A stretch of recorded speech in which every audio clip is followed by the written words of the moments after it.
I welcome you all to MBA with commandant अड्डा academy. तो आज हम लोग इस वीडियो में डिस्कस करने वाले हैं कि हम कैट की क्वांट को किस तरह से टैकल कर सकते हैं। वो कौन से 5 पॉइंट्स हैं जो आप अगर फॉलो कर लेते हो तो हो सकता है कि आप एक अच्छा खासा परसेंटाइल स्कोर कर पाओ। तो आप वीडियो तक लास्ट तक बने रहिएगा। इस वीडियो में आप लोगों को ट्राई करना है कि जो भी मैं आज आपको बताने वाला हूं, समझाने वाला हूं, उसको आप कम से कम 80 नहीं तो 70% इतना आप इम्प्लीमेंट करके देखना, और डेफिनेटली आपका जो स्कोर है वो आपका इम्प्रूव हो जाएगा अगर आप इन 5 चीज़ों को फॉलो करते हो तो। अभी देखो, मैं जो ये वीडियो रिकॉर्ड कर रहा हूँ, मैं कर रहा हूँ अगस्त के मंथ में, और जो अगस्त स्टार्टिंग में, तो हमारे पास अगर आप देखते हो तो हमें जो कैट देना है, हमको कैट देना है नवंबर लास्ट में। 30th ऑफ नवंबर हमारे कैट की डेट है। हमको कैट देना है 30th ऑफ नवंबर को। तो हमारे पास अभी कुछ नहीं में भी तो नवंबर पूरा है, अक्टूबर पूरा है, सितंबर पूरा है, अगस्त भी पूरा ही मान लो 3 मंथ तो हमारे पास पूरे हैं। तो इन 3 मंथ में अगर आप 4-4 वीक भी देखते हो, 12 वीक्स हैं। 2 वीक आप और निकाल लो यहाँ से अगस्त का, तो आपके पास 14 to 15 वीक्स हैं। आप इस तरह से अपनी स्टडी को देखो कि आपके पास 14 से 15 वीक्स हैं, जिसमें आप अपना अगर एक प्लान्ड स्टडी करोगे तो डेफिनेटली आपका एक अच्छा परसेंटाइल आप स्कोर कर सकते हो।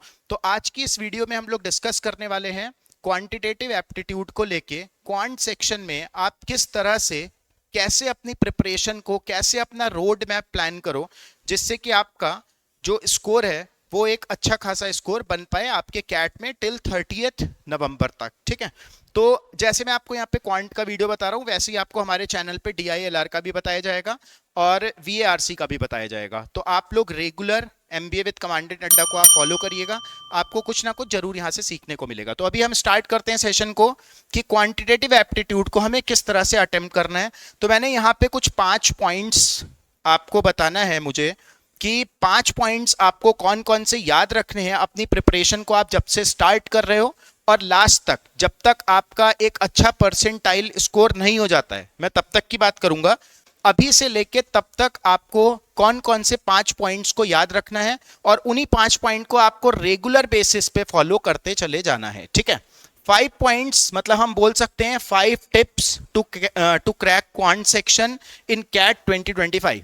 5 टिप्स कौन सी है? तो इसमें जो सबसे पहला निकल के आता है हमारा, वो आता है कलेक्शन ऑफ फॉर्मूला, और वी कैन से कंसोलिडेशन, कि आप किस तरह से अपनी प्रिपरेशन को कर रहे हो, साथ साथ में जो भी आपने प्रिपरेशन की है आप उसको कितने अच्छे तरीके से नोट डाउन कर रहे हो, सो दैट मान लो आपका 30 तारीख को एग्जाम है, तो आप 25 तारीख को कहां से पढ़ के जाओगे।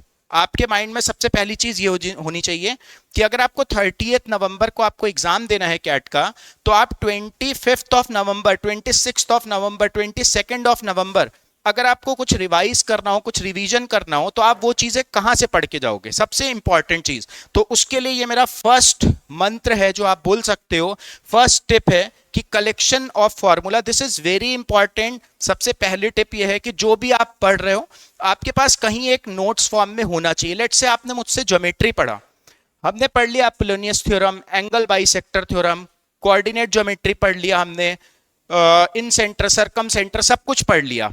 लेकिन जब आपको ऐसा लगा 28th ऑफ नवंबर को कि एक बार चलो मैं कहीं से रिवीजन करता हूं, कि एक बार देख लेता हूं कौन से फॉर्मूला है, क्या क्या चीजें हैं, तो आप कहां से रिवाइज करोगे? सबसे इंपॉर्टेंट चीज उसको अपने माइंड में रखना। तो आपके पास कलेक्शन ऑफ फॉर्म मतलब आपके पास एक फॉर्मूला बुक टाइप का होना चाहिए जो आपकी हैंड रिटन होना चाहिए।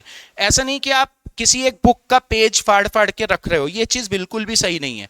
हैंड रिटन नोट्स लास्ट में जाके जब आप पढ़ते हो ना, तो आपको ऐसा लगेगा कि हैंड रिटन नोट्स आपके माइंड में तुरंत फीड होने स्टार्ट हो जाएंगे, तुरंत रिकॉल हो जाएगा, क्योंकि आप ही ने उसको लिखा होगा अपनी नोटबुक में। तो ये चीज बहुत इंपॉर्टेंट है, collection of formula is very important. जो भी आप पढ़ रहे हो वो सब आपकी नोटबुक पे होना चाहिए, सो दैट आप एग्जाम से 10-15 दिन पहले उसको एक रिवाइज करके चलते चले जाओ। तो मैं आपको सिर्फ क्वांट का भी बता रहा हूं। ठीक है, देखो अगला जो हमारे पास आता है, दिस इज मॉक टेस्ट। मान लो आपने कल की डेट में कुछ भी पढ़ा, कोई भी आपने फॉर्मूला पढ़ा, आपने मुझसे ज्योमेट्री पढ़ा, कहीं से भी आपने अलजेब्रा पढ़ा, x+1/x दिया है, x² + 1/x² निकालना कैसे होता है, कोई भी फॉर्मूला आपने पढ़ा। अब जब आप दोगे मॉक टेस्ट, देखो ये मत करना कि आप मॉक बिल्कुल लास्ट में ही जाके सिर्फ आप 4-5 मॉक दे रहे हो। मॉक आप स्टार्ट करो, मॉक देना स्टार्ट कर दो, जितनी भी आपकी प्रिपरेशन है उसके हिसाब से आप मॉक स्टार्ट कर दो। अब जो चीज आपने इस हफ्ते पूरा अपनी मॉक जो आपने अपनी फॉर्मूला बुक में इस हफ्ते पूरा लिखा होगा, उससे आपको पता लग जाएगा कि आपकी स्टडी किस लेवल पे चल रही है। अब उसके बाद क्या होगा, आपने दिया वीकेंड पे जाके एक मॉक टेस्ट, आपने दिया एक मॉक टेस्ट।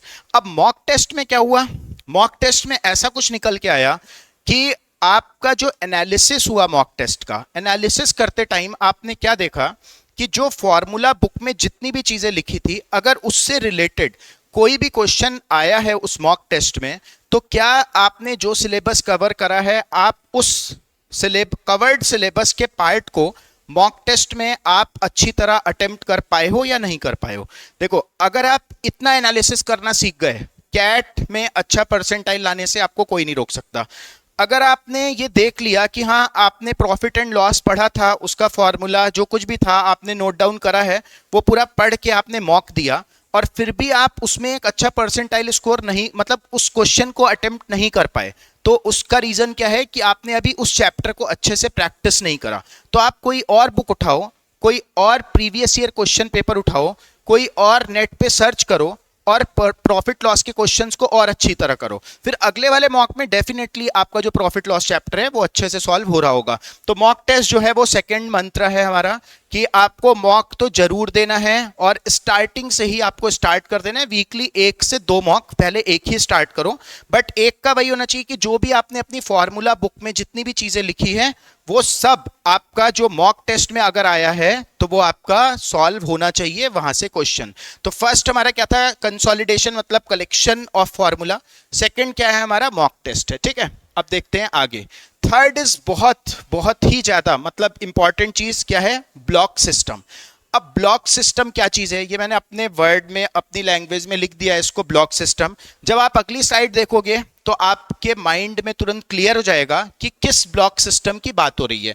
देखो, मैथ्स की सिर्फ हम बात कर रहे हैं, सिर्फ क्वांटिटेटिव एप्टीट्यूड की बात कर रहे हैं, तो ब्लॉक सिस्टम मतलब कि मैथ्स में, क्वांट में, इस सेक्शन में आपके पास कितने ब्लॉक्स हैं, मतलब आप पूरे सिलेबस को कितने पार्ट्स में डिवाइड कर सकते हो। सबसे पहले तो हमारे माइंड में ये आता है, तो आप डिवाइड कर सकते हो इसको arithmetic, algebra, modern maths, geometry और नंबर सिस्टम। 5 पार्ट में हमने इसको डिवाइड कर दिया। ठीक है, अब हमको देखना होगा कि ये 5 पार्ट में हमने डिवाइड तो कर दिया, बट अर्थमेटिक सिर्फ अर्थमेटिक के नाम से तो होगा नहीं, इसमें हमारे चैप्टर्स होंगे, इसमें हमारे कौन कौन से चैप्टर्स हैं, हमें उस पे एनालिसिस करना पड़ेगा।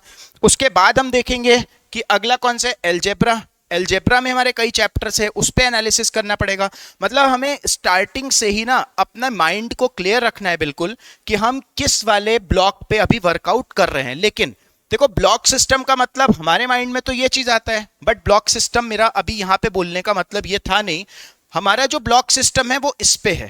आपने पूरा सिलेबस से आप गो थ्रू हो लिए, आपने पूरा सिलेबस देख लिया कि हमारा जो क्वांट का सिलेबस होने वाला है, अलजेब्रा आना है, ज्योमेट्री आना है, एक्सेट्रा सब कुछ आना है। लेकिन एग्जामिनेशन पॉइंट ऑफ व्यू से जो हमारा थर्ड मंत्र है ब्लॉक सिस्टम, वो ये है कि आपका उनमें से स्ट्रेंथ कौन सा है, वीकनेस कौन सा है, और न्यूट्रल किस पे आप रहते हो। मतलब कि जैसे एवरेज का क्वेश्चन आया तो ठीक है, कभी होता है कभी नहीं होता। आपके पास आया मॉडर्न मैथ्स का परम्यूटेशन का क्वेश्चन आ गया तो आप नहीं कर पाते हो, या आपका एक स्ट्रांग पोर्शन है जो कि आपकी स्ट्रेंथ है। जैसे मान लो कि आपको बोला गया कि प्रॉफिट एंड लॉस या कंपाउंड इंटरेस्ट, या बोल दिया टाइम एंड वर्क, कि टाइम एंड वर्क आएगा तो मैं उसको तो सॉल्व करूंगा ही करूंगा।